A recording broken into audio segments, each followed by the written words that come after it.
Welcome to AI for Good Global Summit 2024 here in Geneva, where I'm delighted to welcome Nicholas Thompson. Nicholas is the CEO at The Atlantic. Thank you so much for joining us. Delighted to be here. So it's your first time at the summit. Why did you decide to attend? Well, I came here last year in a remote capacity, but a lot of really smart people are here, and there are a lot of big issues being discussed.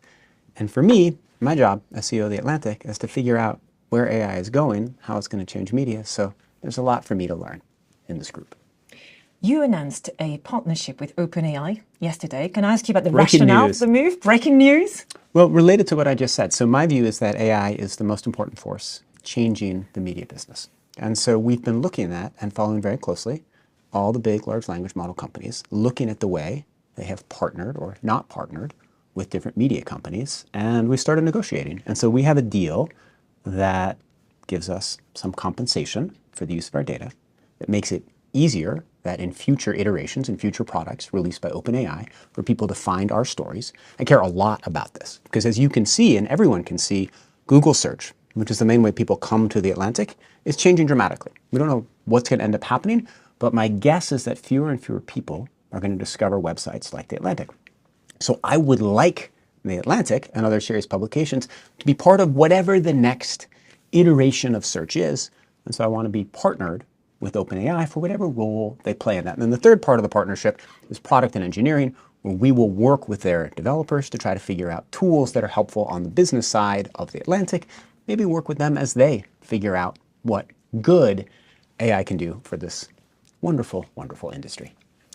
Can you tell us more about how you expect AI to change the landscape of the media industry? Yeah. There's production, content, Yep. fighting fake news, using AI to fight AI, to spot spot fake content. And so tell us how you expect it to affect the industry. Well, we'll affect it in every way, right? So there are a whole bunch of different levels. So the part that I'm most concerned about is how it affects the business model, right? So how does it affect the number of people who come to The Atlantic, the way that we try to get them to subscribe, right? Number of people who come to The Atlantic, the relationship they have with The Atlantic, that is the most important thing I think about. I think about the competitive landscape, right? There will be lots of new publications that use AI-generated content, some of which are high quality, some of which are low quality. How will we fit into that ecosystem? I think about productivity tools. What are the things that we can use on the business side of The Atlantic to make our business more efficient? What are the things that we can build that deepen our relationship with readers?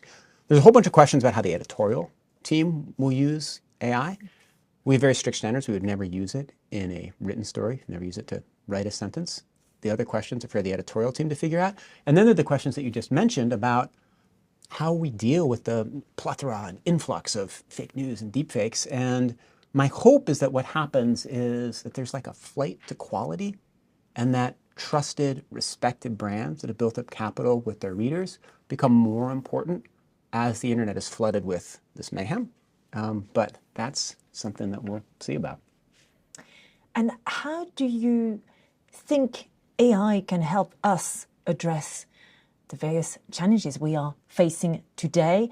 How can AI be harnessed as a force for good, as stated this morning by the Secretary General of the United Nations? Well, I mean, it's a force to enhance our, everything that we do, and it's a way to enhance your mind, right? And it's a way, it creates tools that can make you better at almost anything you do. And so if you think about the SDGs, or you think about the process of running a media company, every part of it can be made more efficient, faster, if you use AI sensibly, if you use it in the right, and if you use it in the ethical way. So there's a lot of benefit there. I also think that, you need a good AI to counter a bad AI, right? It's going to take, when you think about deepfakes, just to choose one example, the folks who are trying to prove authenticity and trying to make sure that the public consumes true, trusted, real information and not false, they're going to be using AI as far as they can. And it'll be a little bit of an arms race between the folks who are trying to manipulate and the folks who are trying to do their best to maintain a truthful internet. And so AI will be a tool harnessed by the good actors and by the bad actors, 100%. Nicholas Thompson, thank you very much. What a pleasure to have you here in the studio of the AI for Good Global Summit 2024. Awesome to be here talking with you. Thank you so much. So that was Nicholas Thompson, CEO at The Atlantic. Thank you for watching.